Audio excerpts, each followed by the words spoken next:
Well, good morning. I think that is about as good as the camera's going to get. Hope you've had a great week. It's Friday. Shit, I don't know what the date is. I'm checking my mirrors because they're doing construction in my damn yard.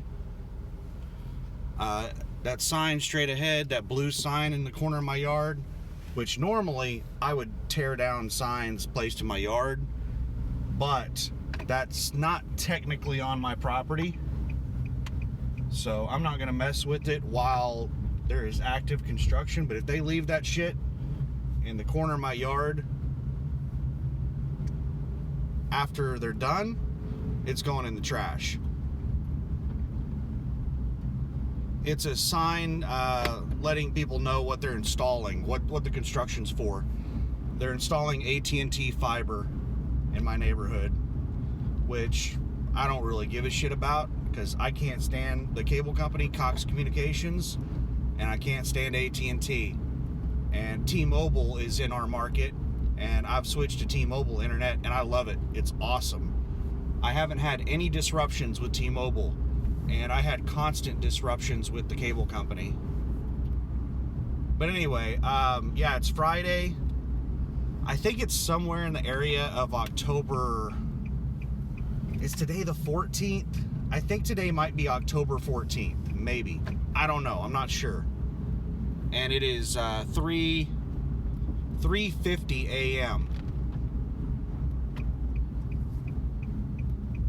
I am headed over to where I parked the truck. I'm leaving my house and I'm heading over to where I pay to park the truck, which is on the opposite side of town.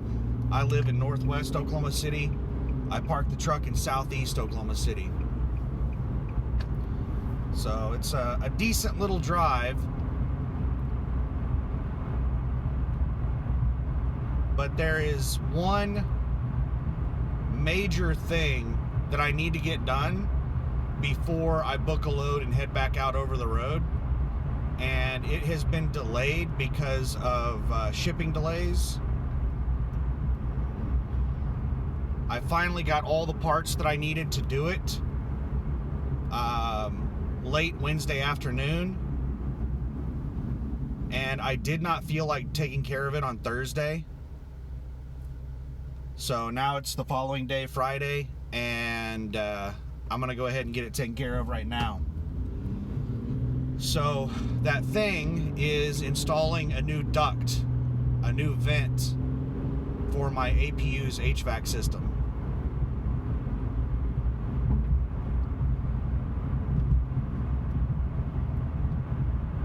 I've been trying to figure out why in the hell my APU air conditioner and heater both really suck at keeping the truck at a reasonable temperature. And I have been, oh my goodness, there's a whole bunch of something in the road, a whole bunch of dirt that I just ran over or something. I didn't see it. There are three main causes to that problem that I've been troubleshooting. One is insulation. I thought that it was just a lack of insulation. There was too much heat, too much cool air coming in from the outside. So I did a lot of extra insulation in the truck. There's a water going across the road here. All right. That helped, did not fix the problem. Number two thing that I did was I installed an extra vent. That helped a lot, but did not completely fix the problem. And the last thing that I plan on doing is having some parts replaced on the HVAC system. The air that's coming out of the vents is just not cold enough. And from what I've read, if you're getting cold air out of the vents, but it's just not cold enough, then it is the expansion valve. And the carrier mechanic told me that if I'm going to replace the expansion valve, I should replace the air dryer at the same time. So I'm going to have the expansion valve and the air dryer both replaced. They're both really cheap parts, but they're proprietary, so the dealer has, like, they charge about double. That's normal dealer markup is 100% over retail price. So an expansion valve normally is like a $25 part, but Carrier charges $60 for it, and then the air dryer, they charge $50 for that. I don't know what a normal air dryer costs. I don't know if the air dryer that Carrier sells is proprietary. I know that the expansion valve they sell is proprietary. Now, they don't make it in-house. I believe Red Dot makes it, but Red Dot makes a very specific expansion valve for Carrier that they don't sell anywhere else. All right, I'm gonna have to be careful leaving this light, because I got two dumbasses that are wanting to race me. There's a whole bunch of water over in that right lane, so I do not want to be alongside that person in the right lane. I was gonna take off really, really slow and let them past me, but they did not leave when the light turned green. So I went ahead and just took off, so I wasn't alongside of them whenever they went across those big puddles of water. I don't like being in that right lane on this street because it floods. There's a lot of standing water in that lane whenever it rains, and also just from sprinkler systems. There's a lot of sprinkler systems up and down this road that are not set up properly, and they flood that right lane. But anyway, so it's going to cost me about $110 in parts to have that those parts replaced, the expansion valve and the air dryer, and then whatever labor. The dealer quoted me 3.5 hours of labor at $145 an hour.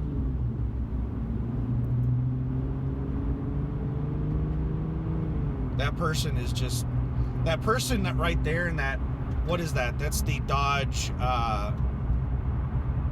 it's the 4-door. You have the Charger and then the Challenger. One of them is a 2-door, the one of them is the 4-door. They have the 4-door one, and they have paper tags, so it's a brand new car to them. It's a used car, but it's new to them. And they're just so excited to have a car that has some get up and go to it. And they're basically racing me off the line at every light. They're really getting after it. And I'm taking off as slow as I can. If I barely press on the throttle, this thing will drop a gear. It'll, like, my exhaust in this car is really super quiet unless it tries to accelerate. Like, if I'm really, really soft on the pedal, this sounds like a normal car. But if I press the pedal down just a little bit, this thing will drop a gear and turn into like beast mode or some shit. Looks like he got caught up behind a cop, and now he's afraid to pass this cop. And he's not jumping out into the lane. If that cop wasn't there, I guarantee you this asshole would jump out and into that center lane in front of me. But because it was a cop, he didn't do that shit.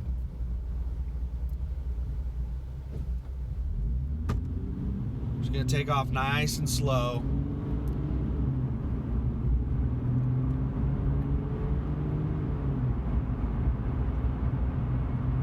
But yeah, I'm going to get that expansion valve replaced next time I come in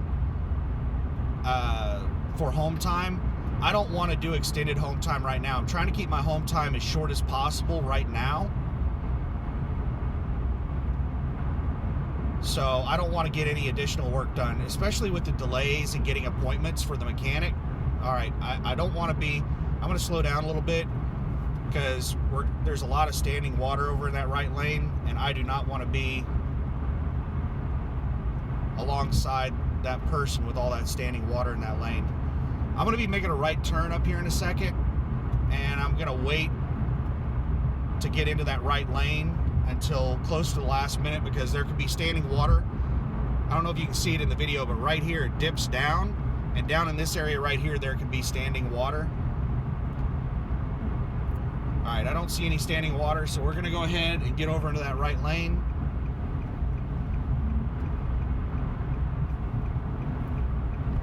and past this light, we're going to be making a right turn.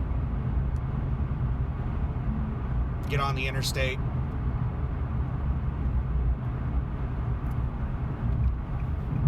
But the expansion valve, basically I don't know what in the hell the air dryer does, but from what I've read on the expansion valve, the reason that it's the primary cause of a system that's cooling, but not cooling properly, like it's not getting cold enough, is because the expansion valve controls the flow of coolant. So if it's not opening and closing properly, and this road is really wet, and that person got on it. They just like really got on it. That was stupid and dangerous. And these little sports cars to like tear ass around a corner like that that's covered in water, it's really dangerous.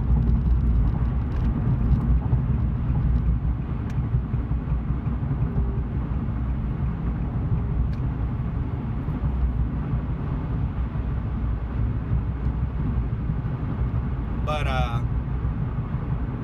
if it's not allowing the coolant to flow properly, if it's not stopping and starting the flow of coolant properly, then the coolant is not going to I don't know, it's not gonna heat and cool properly to allow the evaporator unit to get cold enough and allow the condenser to properly cool off the coolant.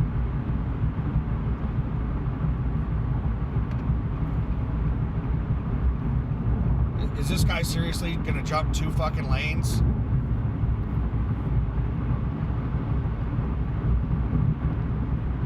Dumbasses, man. He just merged on and just went across 2 lanes.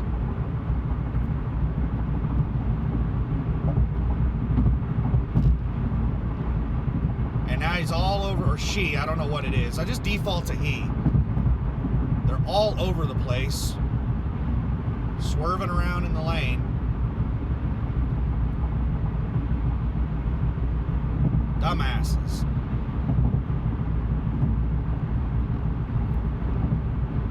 So, yeah, I'll get the expansion valve replaced next time I'm at home, and I'm planning to do, extended home time. It's not going to be a huge priority now that we're in the winter, but it is something that I want to get done before the summer.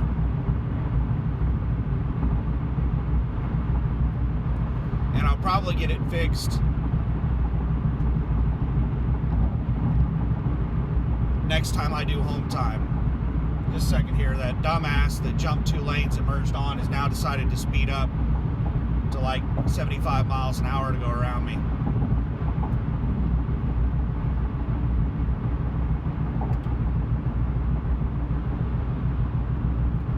Now, normally I would continue going straight. This turns into Interstate 240. Well, I-44 and 240, there's a split.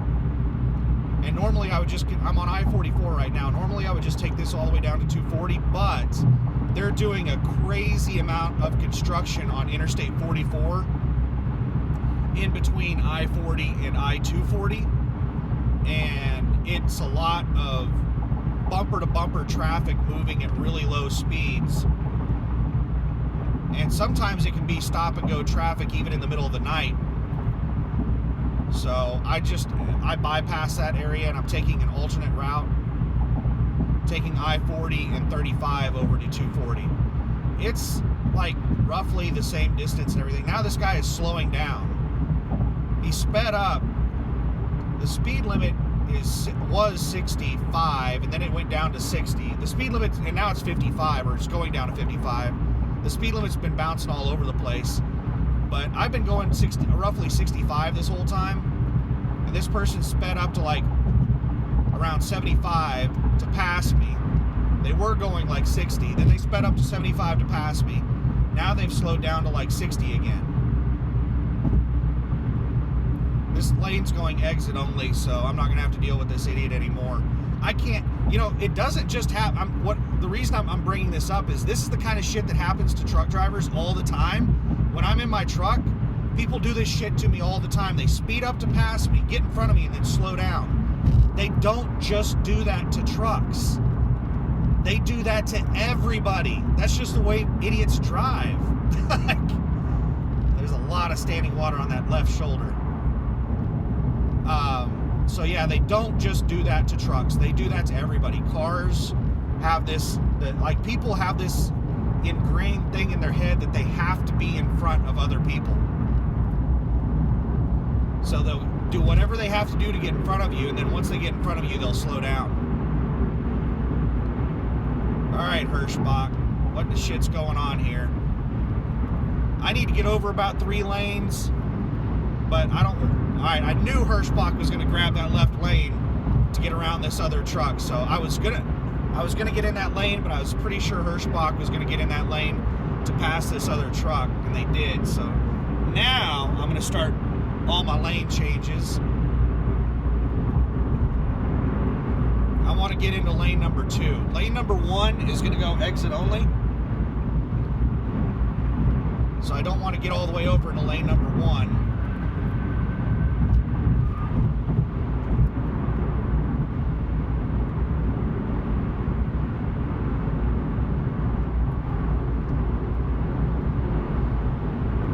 So anyway, yeah, I'm going over to the truck to install that. Oh man, this look at this spoiler on that fucking car. Oh my god. Misfire Motorsports. Little hatchback that could, man. I tell you what. Well, they've done a lot of modifications on that car. You can't see it in the video, but they have some really nice headlights, and their fog lights are yellow. So their regular headlights are normal bright white LEDs, and they're adjusted properly. They're not like blinding the hell out of me or anything. And then they have their fog lights on, and their fog lights are yellow. So, you know, I love it when people like have a passion for something, like truck drivers. There's a lot of truck drivers out here that they have a, you know, their passion is their truck. And they're constantly modifying their truck. They clean their truck. They take really, really good care of their equipment. And, you know, that's like their passion in life. They really love that. Lane 1's going exit only right here. They love their truck and their equipment. They take really good care of it. And I don't care how ridiculous some of these cars or trucks look. I really appreciate people that take care of their equipment. No matter if their style choices differ from my style choices or not. You know, I'm not a big fan of really big, long-nose, square trucks. I don't like the old style trucks, but I respect the people that take good care of them, that do like that style, and I think that they do a good job of representing us, you know, all of us truckers out here. I don't care what type of equipment you have, if you maintain it properly and you take care of it, then you're a good representative of this industry.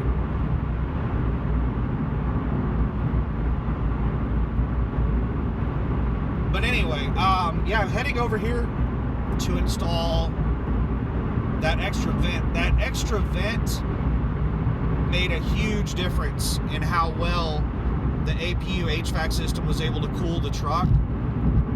Still not perfect. All right, now we're getting from I-40, we're switching over to I-35. So I got my turn signal on, and there's nobody coming up on the on-ramp. This is a shared on-off ramp right here. And I always keep my signal on until I take the exit, because there's people that are merging on left and right out of this lane. So if I don't have my signal on, people don't know if I'm, you know, coming onto I-40 or if I'm exiting to 35. So I leave my signal on so that people aren't confused as to what my intentions are. So I went ahead and exited, turned off my signal, and now I'm merging on into the center lane onto I-35 southbound. I got people merging on to my left and my right. And I'm going to go ahead and dip over into the far right lane.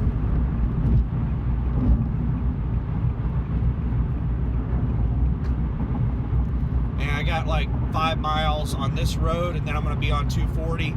and then it's just a couple miles on 240 to where I parked the truck at.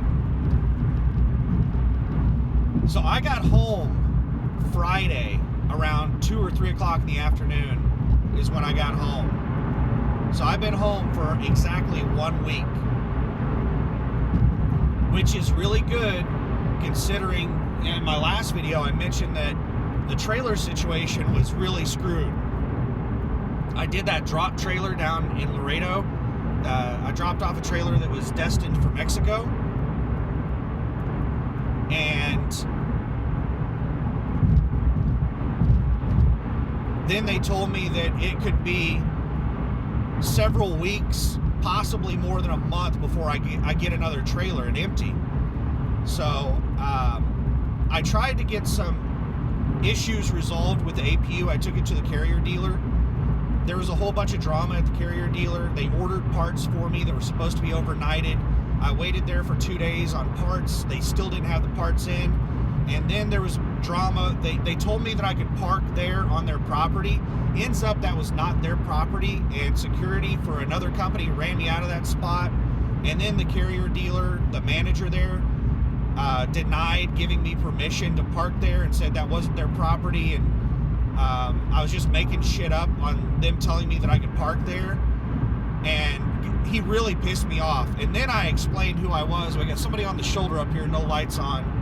Looks like an abandoned car. I'm gonna stay in this lane. I'm just gonna hug the left side. And we got somebody merging on this on-ramp. I don't see anybody around the vehicle. But then after talking with him for like 5 or 10 minutes, he finally realized who I was, and he dropped the attitude. Unless these guys, they're going really, really slow. They're speeding up. I'm making a right turn in the not too distant future, so I'm going to try to avoid passing them. It's 1 3/4 miles, so about 2 miles. I'm going to make an exit. All right, they're getting up to speed now. But yeah, he finally dropped the attitude after like 5 minutes of me explaining stuff, and he was asking me who told me I could park there and shit like that. And he finally realized who I was, and he was like, well, the person who told you that doesn't understand what our property is, and they didn't have the authority to give you permission to park there. And I was like, so are there any other options? He was like, no. Like, so I'm just gonna have to go find some other place to park right now during rush hour. And he's like, yep. I'm like, all right, well, if I'm gonna leave, I'm not coming back. So those parts that you have on order for me, I'm not gonna come back tomorrow to get them installed. And I said, is there any issue with that? And he's like, no, it's not a problem. I was like, all right. So they didn't charge me a penny. And I went ahead and left, went to a truck stop. And then the next day, I was able to book a load where they were letting me pick the trailer up without dropping off an empty as a preloaded trailer going from Laredo to Dallas.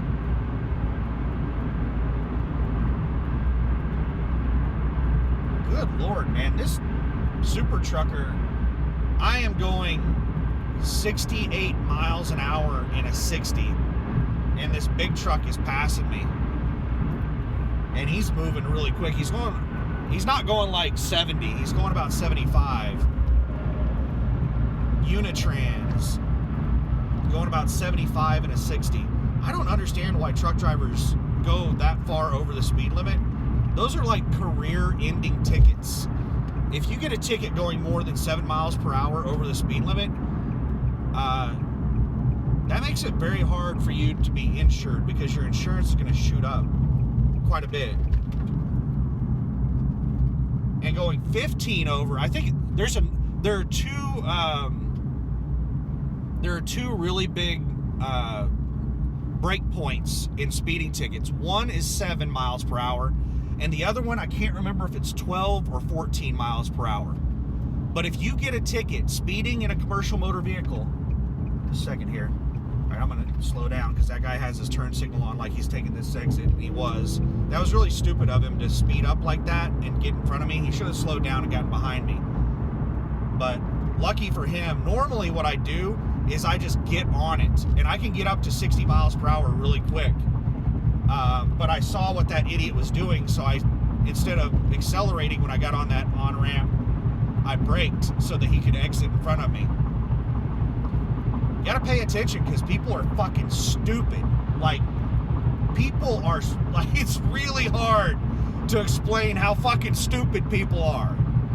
And it's so common for idiots to do stupid shit like that. Anyway, what were we talking about? What? I can't remember what the hell I was talking about. Sorry, I got distracted with that dumb shit, pulling that stupid stunt on the exit.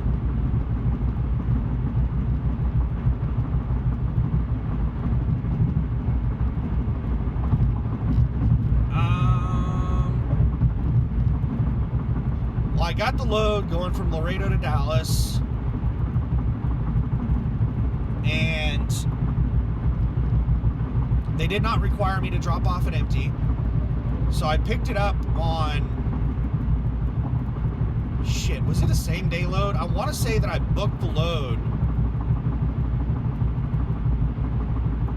I'm pretty sure I picked it up the same day that I booked it.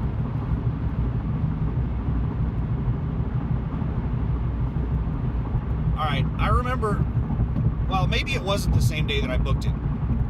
So, I remember I picked the load up Thursday. I ended up leaving the Laredo terminal at around 1:30 in the afternoon and drove to Dallas, and I delivered the load. I'm going to slow way down to let FedEx go in front of me.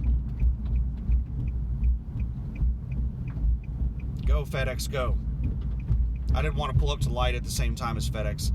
I was hoping FedEx would just roll the stop sign without having to come to a complete stop, but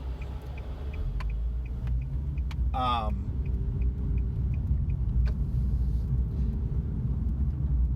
made the delivery at about 10 a.m. They had me unloaded by 10:30 a.m. Friday, and I just drove straight to my house in Oklahoma City after the delivery, and I was at my house by about 3 o'clock in the afternoon. I can't remember exactly when I got home.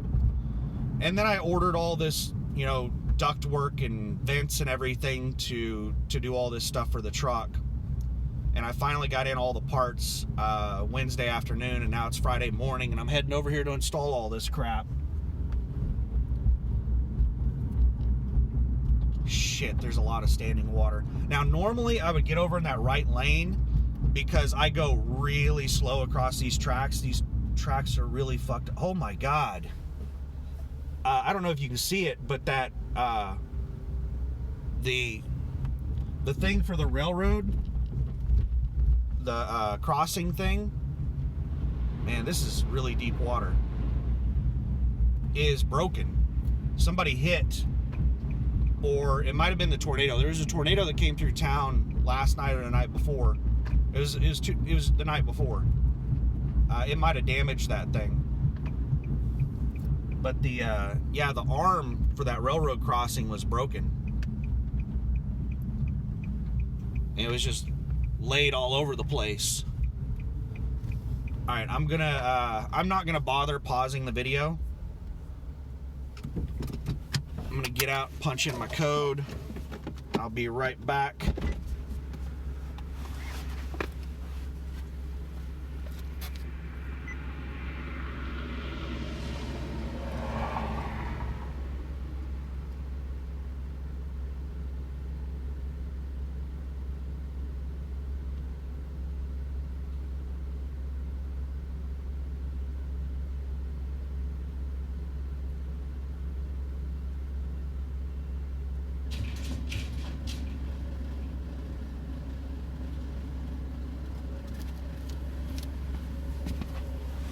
I had to punch it in twice. The first time, it gave me the normal sound, like it accepted the code, but it didn't open the gate. And I was like, oh my God, I hope this damn thing is not broken. Because we had a really bad storm with a tornado come through 2 nights ago, and it caused a lot of damage. Like that railroad crossing back there was caused by that storm that came through.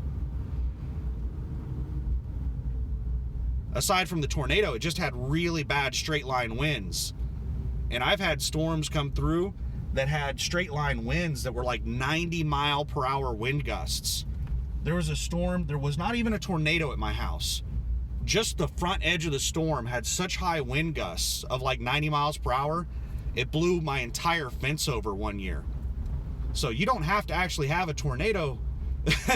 Just the front edge of a storm can have such incredibly high wind gusts that it can cause severe damage. But yeah, luckily that gate was not, I thought that gate was screwed up, but it wasn't. We got in.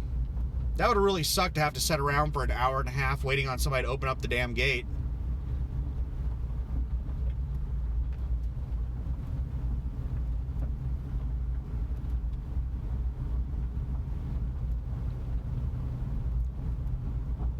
Yeah, that load that I hauled from Laredo to Dallas, man, that was such a cheap load. It was like $2.50 a mile, $2.50 a mile, and paid around $1,100. And of course, that's the full rate. I only get approximately 65% of that. So I was making well below $2 a mile on that load. And somewhere in the area of $750 is what I got paid on that load. That is really, really cheap. All right, there's somebody coming around the corner there. Let's swing really wide for them.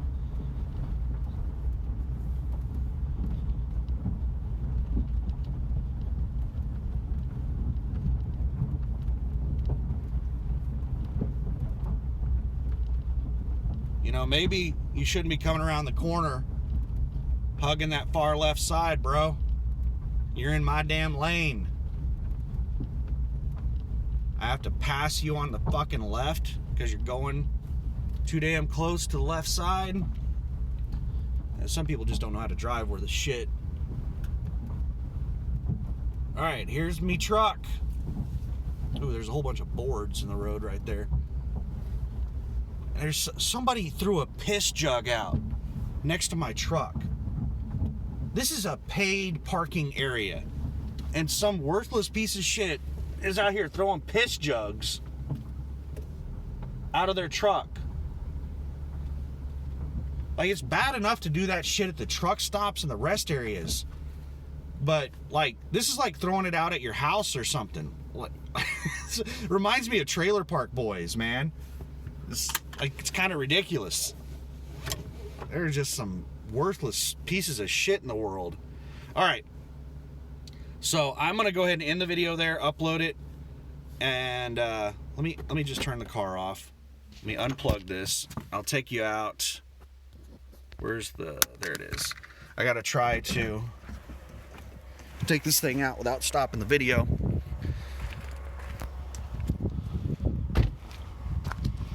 I'll show you the stuff that I brought. This is my box of goodies.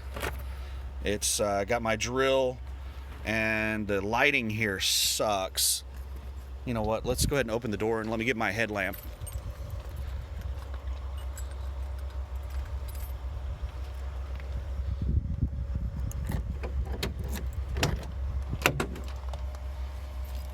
All right, let me set the phone down for a second while I put my headlamp on.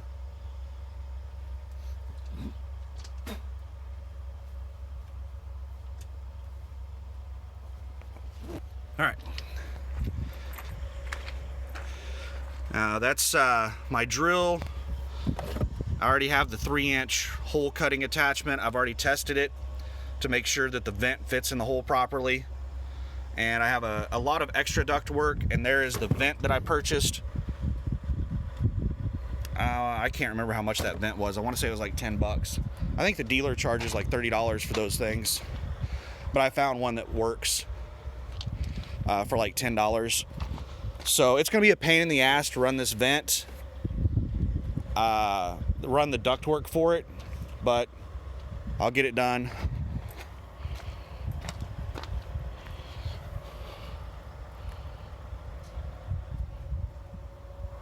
Huh.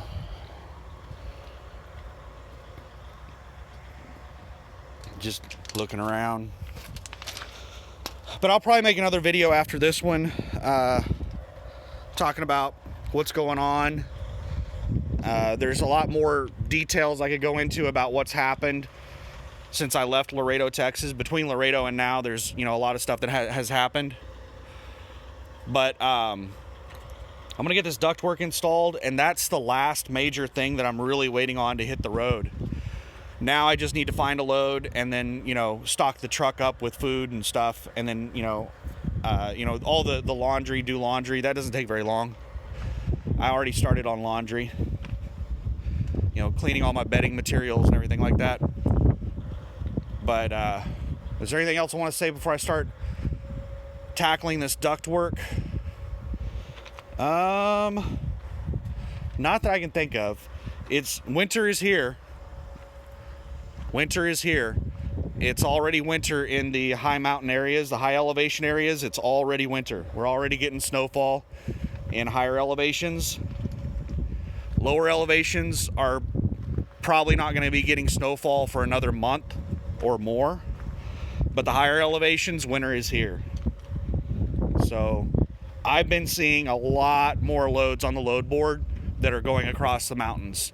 Seattle, Portland, up in North Dakota, South Dakota, Wisconsin. Well, North Dakota, South Dakota, Wisconsin, that's not really mountains, but that is the northern areas. I might still run up in those areas because the likelihood of a snow in those areas this early in the season is not very high, but they are at northern latitudes where they have a much higher chance of snow than these, you know, lower latitude states. But the main concern is the mountains. I will be avoiding the mountains until next summer. But I might still run up into, you know, the upper states. But I've seen a lot of loads on the load board that are going up across the mountains. Seattle, Portland area, Wyoming, Utah, things like that. Tons of those loads on the load board. So there's a lot of people like me that as soon as it starts snowing in the mountains, they stop hauling that shit. But a lot of people just completely stop running in the north whenever we hit the fall season. And there's a lot of northern loads that aren't necessarily in areas that are going to be getting snow this early, like Wisconsin, North Dakota, South Dakota, stuff like that. So I might still run some of those loads in the fall for the next month or so. And then once we hit the actual winter, I will not be going north at all. I will probably not go north of Kansas once the winter gets here. But in the fall, I'm just avoiding the mountain passes. But anyway, I need to get this over and done with, so I'll probably make another video today once I get back to the house. And we'll start looking for a load. I've been watching the loads all week long, and there have been a lot of really, really good loads on the board.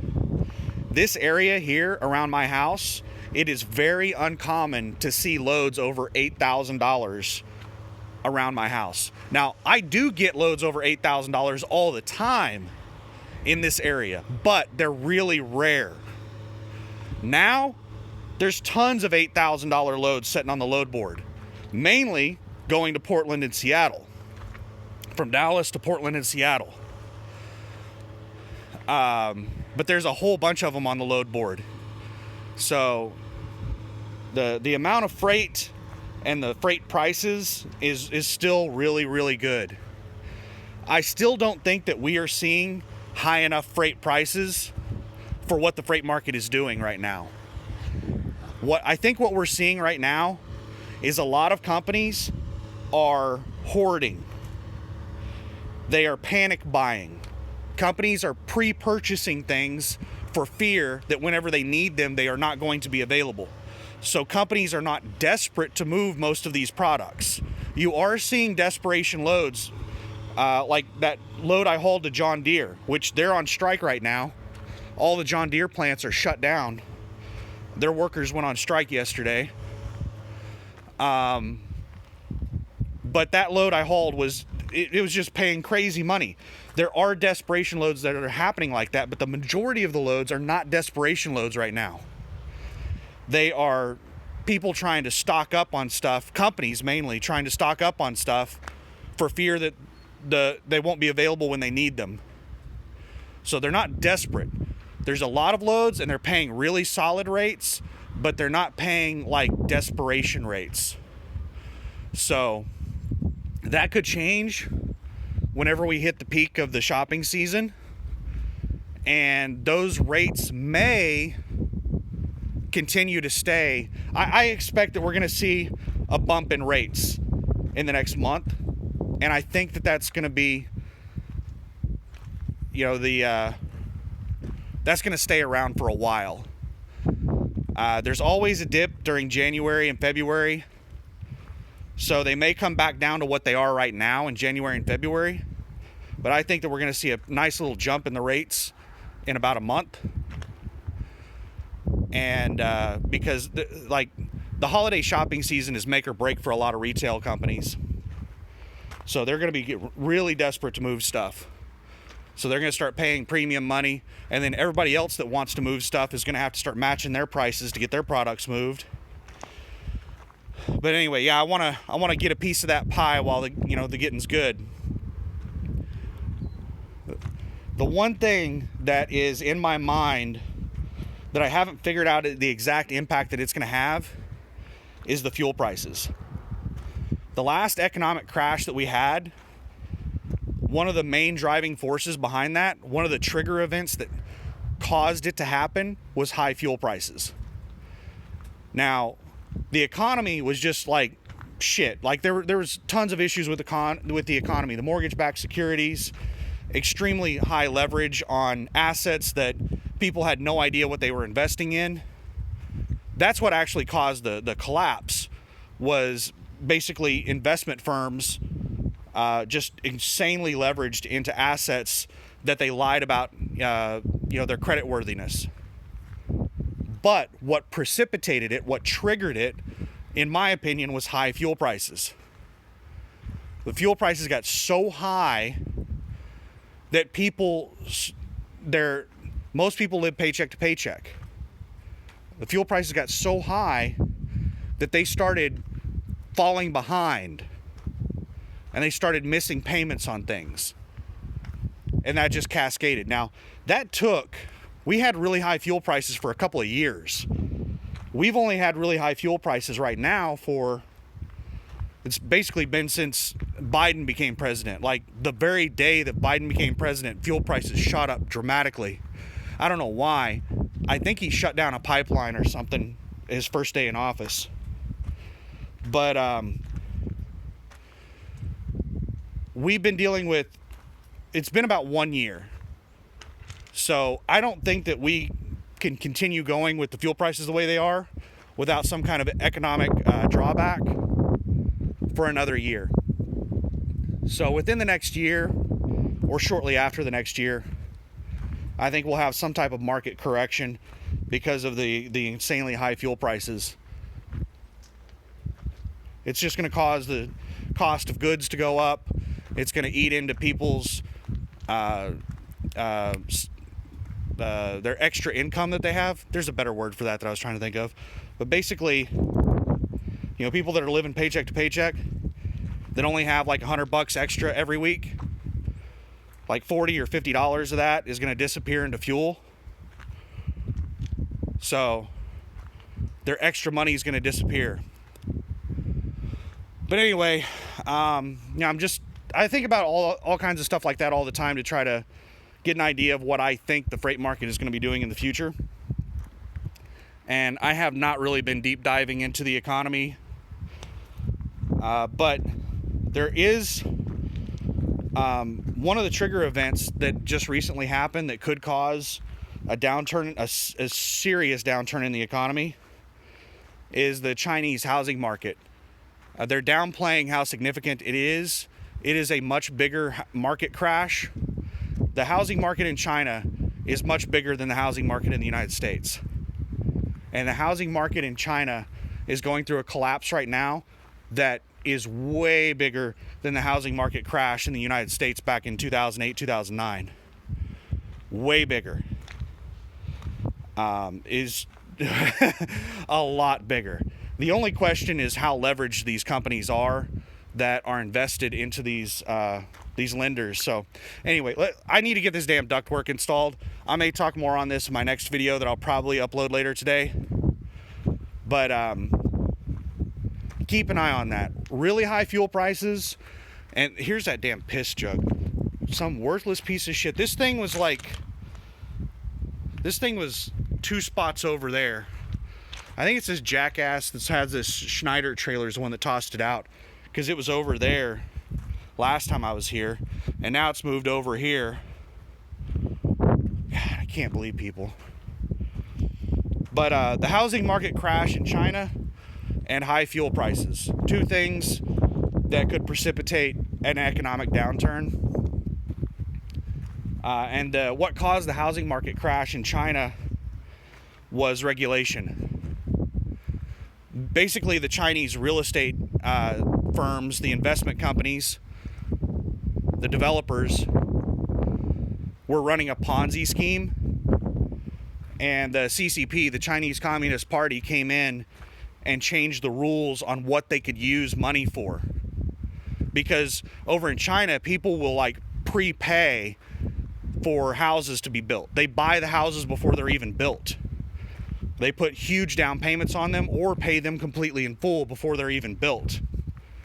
And they typically save up for incredible amounts of time to do that. It's usually generational wealth. You know, multiple generations will save up enough money. So for those companies to file bankruptcy on that is imagine your family is saved up for 2 or 3 generations to be able to buy a house, and then you give the company $1.5 million or something to buy a house or to build a house for you, and then they file bankruptcy and that money disappears. Imagine that. But anyway, it was basically a Ponzi scheme. It relied on new incoming money for the businesses to stay afloat. And they were using all of the deposits to build additional housing units. And the Chinese government came in and said, no, you can't use those new deposits to build extra housing units. I don't know exactly what they restricted the money to, but they said that they couldn't continue running their Ponzi scheme. And that's basically why they're all defaulting right now, is because they were running Ponzi schemes, and the Chinese government came in and said, no, you can't use the money that way. And they're so far in debt. Like, the biggest company over there, Evergrande, I heard that they're up like $300 billion in debt. There's Fantasia, I think, is another one that's going under right now, that's been missing bond payments. I want to say they're like $100 billion in debt or something like that. Those are just 2 of the companies, 2 of the big ones that are on the verge of filing bankruptcy because they were running Ponzi schemes, and those Ponzi schemes were shut down by the Chinese government. But anyway, those are things to keep an eye on because they will affect the economy. Another thing that's affecting the economy is China got really pissed off at Australia because Australia wanted an investigation into the Wuhan lab for the source of the virus. And China basically embargoed Australia and stopped buying coal from them. Well, Australia didn't suffer from that because coal is in really high demand. They just started selling their coal other places. China did suffer from that. China has been having a lot of blackouts because they're running out of coal at their power plants. A lot of their power plants are coal. And they didn't have enough coal, so they're having a lot of power outages. Now, the Chinese Communist Party does not, it's all about saving face over there. They don't want to admit that they fucked up, so they're saying that these power outages are like a green initiative. It's their way of helping the environment. They're doing these power outages to save the planet. But really, it's because they made the decision to embargo coal with Australia, and it's caused a lot of additional supply chain disruption because factories over in China don't have power. Well, they stopped that bullshit, and now they're buying coal from Australia again. And the Chinese Communist Party is making up some bullshit about why they decided to do that or whatever. The Chinese Communist Party is so Orwellian, it's just insane. And the fact that we've let them rise to power, they're going to be the dominant world superpower in a very short amount of time. They're going to be the #1 economy and the #1 military, if they're not already. And it is an Orwellian society. It is terrifying that we have let that happen. But anyway, I'm getting into like non-trucking stuff, giving my opinions on that stuff. But those are some things to keep an eye on, because all of those events in the world affect the economy, and the economy affects the freight market. The freight market is tied in with the economy. So I try to keep an eye on all that kind of stuff so I can have an idea of what's going to happen in the future. You can prepare for it. But anyway, let me get this ductwork installed. So thanks for watching. Have a good one. And I'll probably end up throwing up another video later in the day, because I'm rushing through this video and there's a lot of stuff that I didn't cover. There's a lot of things that happened between Laredo and my house that I didn't talk about. So anyway, thanks for watching. Have a good one. Bye.